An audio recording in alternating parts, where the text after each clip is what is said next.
श्री गुरु तेग बहादुर साहिब के 350वें शहीदी दिवस को समर्पित पंजाब सरकार की श्रद्धा और सत्कार से भरपूर पहल। पंजाब के 23 जिलों में गुरु साहिब के जीवन और बलिदान को दर्शाते light and sound show Srinagar, Gurdaspur, Faridkot और तख्त श्री दमदमा साहिब, तलवंडी साबो से अनंतपुर साहिब तक 4 महान नगर कीर्तन तथा 23, 24 और 25 नवम्बर को अनंतपुर साहिब में होने वाले भव्य समागमों में मुख्यमंत्री सरदार भगवंत सिंह जी मान की ओर से सभी को नतमस्तक होने का हार्दिक अनुरोध। आइए अपनी अटूट श्रद्धा और सत्कार के साथ इन समागमों का हिस्सा बने। अस्सलाम वालेकुम नाजरीन, आज 25 नवंबर है और मैं आपका दोस्त नदीम अकरम हाजिर हूं मिडल ईस्ट और दुनिया भर की 10 बड़ी और धुआंधार खबरों के साथ।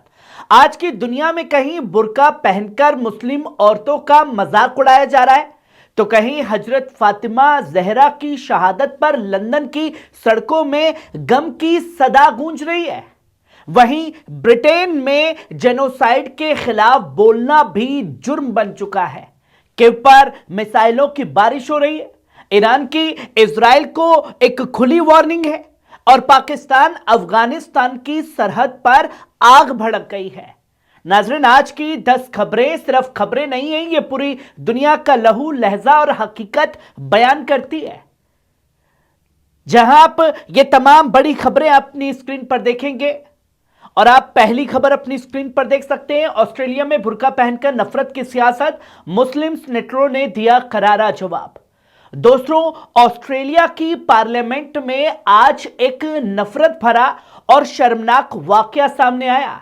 एक फॉर राइट ऑस्ट्रेलियन सेनेटर ने मुस्लिम औरतों का मजाक उड़ाने के लिए बुर्का पहनकर चैम्बर में दाखिल होने की कोशिश की, सिर्फ नफरत फैलाने के लिए, सिर्फ तौहीन के लिए। लेकिन जवाब भी तगड़ा मिला। मुस्लिम सेनेटर मेहरीन फारूकी और फातिमा पेमिन ने इस हरकत को नस्ल परस्ती, जहालत और सरासर शर्मनाक करार दिया। उन्होंने कहा, यह सिर्फ मुसलमानों पर हमला नहीं है बल्कि पूरे ऑस्ट्रेलियन डेमोक्रेसी पर धब्बा है। इस वाकये ने साफ कर दिया कि मुस्लिम औरतों की पहचान कोई तमाशा नहीं और नफरत की सियासत को अब बिल्कुल भी बर्दाश्त नहीं किया जा सकता। वहीं आप दूसरी खबर देखिए। लंदन में हजरत फातिमा जहरा की यौम शहादत पर पुरसोज मातमी जुलूस। दोस्तों, लंदन की सड़कों पर आज एक पुरसोज और पुर एहतराम मातमी जुलूस निकाला गया है। हजरत फातिमा जहरा की शहादत की याद में हजारों अज़दार, मर्द, औरतें और नौजवान सब काली पोशाकों में, हाथों में अलम उठाए हुए बेहद सकरत और खामोशी के साथ चलते दिखाई दिए। जुलूस में लोहा ख्वानी भी हुई और अहले बैत के दर्द और मज़बाई बयान किए गए। मकसद सिर्फ एक, नबी करीम हजरत मोहम्मद सल्लल्लाहु अलैहि वसल्लम साहब की अजीज हजरत फातिमा जहरा की जिंदगी और उनकी कुर्बानी को याद करना। लंदन की हवा में आज इज्जत, मोहब्बत और गम तीनों एक साथ महसूस हुए। दुनिया का हर कोना यह पैगाम दे रहा है कि अहले बैत की मोहब्बत सरहदों से परे है। वहीं आप तीसरी खबर देखिए। लबनानी कमांडर हिसामी अली और साथियों को आखिरी खिराज। दोस्तों, लबनान में आज एक गमगीन और पुन एहतराम मातमी जुलूस निकाला गया। हिजबुल्लाह के सीनियर कमांडर हैसम अली अल तबताई, उनके शहीद साथियों की शहादत पर हजारों लोग सड़कों पर निकले, हाथों में झंडे, आंखों में आंसू और दिलों में कैफियत ए गम लेकर। जनाजे के साथ नारे बुलंद हुए, लब्बैक या ज़हरा और लब्बैक या मुकामत की सदाएं मौजूद रही।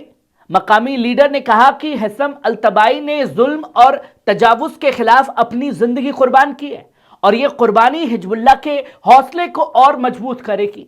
पूरा लबनान आज एक आवाज में कह रहा है, शोहदा की कुर्बानी जाया नहीं जाएगी। वहीं आप चौथी खबर देखिए। सिलवार में इजरायली सेटलर गिरोह का धावा। दोस्तों, आज सुबह मकबूजा वेस्ट बैंक के शहर सिलवार में इजरायली सेटलर मिलिशियाओं ने एक फिलिस्तीनी घर पर धावा बोल दिया। गैरकानूनी सेटलर्स ने दरवाजे तोड़े, घर का सामान बिखेरा और पूरे घर में ऐसी तोड़फोड़ की जैसे किसी जंग का मैदान हो। मकामी लोगों के मुताबिक सेटलर्स न सिर्फ हथियारों के साथ आए बल्कि उन्होंने घर वालों को डराने धमकाने की भी कोशिश की। यह पहला वाकया नहीं है बल्कि हाल के महीनों में सेटलर गैंग्स की ऐसी हमलावर हरकतें तेजी से बढ़ रही हैं और इजरायली फौज अक्सर इन पर कोई कार्रवाई नहीं करती। और यही कार्रवाई अगर हमास करना शुरू कर दे तो साफ कहा जाएगा साहब आतंकवादी हमला हुआ है, आतंकवादी हमला हुआ है, पर यहूदी आतंकवादियों के खिलाफ कोई चूं भी नहीं कर रहा। वहीं आप पांचवी खबर देखिए, ब्रिटेन में आज एक हैरान कर देने वाला वाकया सामने आया। ब्रिटिश आर्मी के साबिक अफसर कर्नल क्रिस्टिक रोम्बक, जिनके खानदान ने होलोकॉस्ट में तबाही झेली थी, टूरिज्म कानून के तहत तरह हिरासत में लिया गया है क्योंकि वो एक प्लेकार्ड के लिए खड़े थे जिस पर लिखा था I oppose genocide, I support Palestine action. जी हां, बस इतना कहने पर कर्नल रोमबर्ग ने कहा कि उनका मकसद सिर्फ इंसाफ, इंसानियत की आवाज बुलंद करना था, लेकिन ब्रिटिश पुलिस ने उन्हें उठाकर ले जाना मुनासिब समझा। इस वाकये में बड़ा सवाल खड़ा कर दिया है, क्या आज की दुनिया में जनसंहार के खिलाफ बोलना भी जुर्म बन चुका है? ब्रिटेन के अंदर फिलिस्तीन के लिए आवाज उठाने वालों को चुप कराने की कोशिशें तेजी से लगातार बढ़ रही हैं। वहीं आप छठी खबर देखिए, रूस यूक्रेन जंग तेज, कीव पर रात भर मिसाइल बारिश। दोस्तों, रूस और यूक्रेन की जंग एक बार फिर खतरनाक मोड़ पर पहुंच चुकी है। कीव में रात भर रूस ने मिसाइलें और ड्रोन बरसाए, जिसमें 6 लोग हलाक हो गए, कई जख्मी भी हुए। सबसे ज्यादा तबाही स्विंत स्काई और दिन स्काई इलाकों में देखी गई, जहां रिहायशी इमारतें सीधा निशाना बनी। उधर रूस के रीजन में यूक्रेनी हमलों में 3 लोग मारे गए हैं। रूसी हुकाम का कहना है कि रात भर 249 यूक्रेनी ड्रोन गिराए गए। ये अब तक का सबसे बड़ा दावा है। ये तगड़े हमले ऐसे वक्त में हुए जब अमेरिकी सदर डोनाल्ड ट्रंप ने कीव को 27 नवंबर तक अपनी जंग खत्म करने की पेशकश पर जवाब देने की डेडलाइन दी गई। ऐसे प्लान जिसमें यूक्रेन इलाका छोड़ने और नाटो में ना जाने की शर्त रखी गई, जिस पर यूरोपीय मुल्क भड़क उठे हैं। हफ्ते भर जिनेवा में इमरजेंसी मीटिंग चली और प्लान का नया मसूदा तैयार किया गया, जिसमें यूक्रेन की खुदमुख्तारी को सबसे ऊपर रखा गया है। आज कीव के समर्थक मुल्क एक अहम वीडियो कॉल में इस प्लान पर फैसला करेंगे। जंग कहां जा रही है, आज की दुनिया इसी सवाल पर टिकी हुई है। वहीं आप 7वीं खबर देखिए, इथियोपिया के ज्वालामुखी से उठा राख का बादल।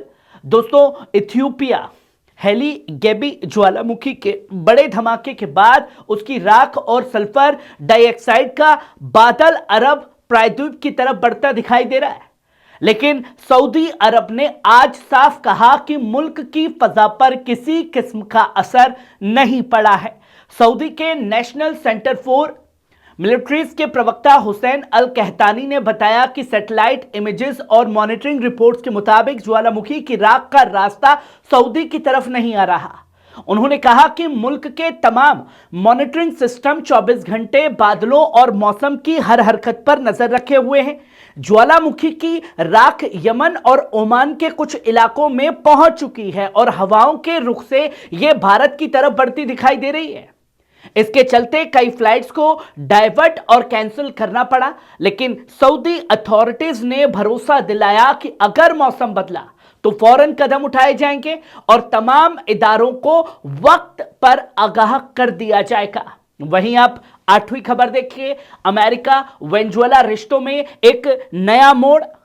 दोस्तों, अमेरिका और वेनेजुएला के रिश्तों में एक बड़ा सियासी मोड़ आता दिखाई दे रहा है।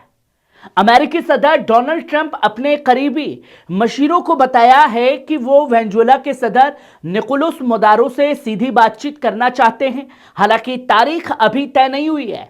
पिछले हफ्ते व्हाइट हाउस में ट्रंप से जब पूछा गया कि क्या आप मदुरो से बात करेंगे, तो उन्होंने कहा, हां, मैं शायद बात करूंगा, मैं सबसे बात करता हूं। उधर मदुरो ने भी ट्रंप की बात का गर्मजोशी से जवाब दिया। उन्होंने कहा कि तफावुत यानी कि डिफेंस का हल सिर्फ डिप्लोमेसी से निकलता है और वो हर शख्स से बातचीत को तैयार है जो वेनेजुएला के मसलों को समझना चाहता हो।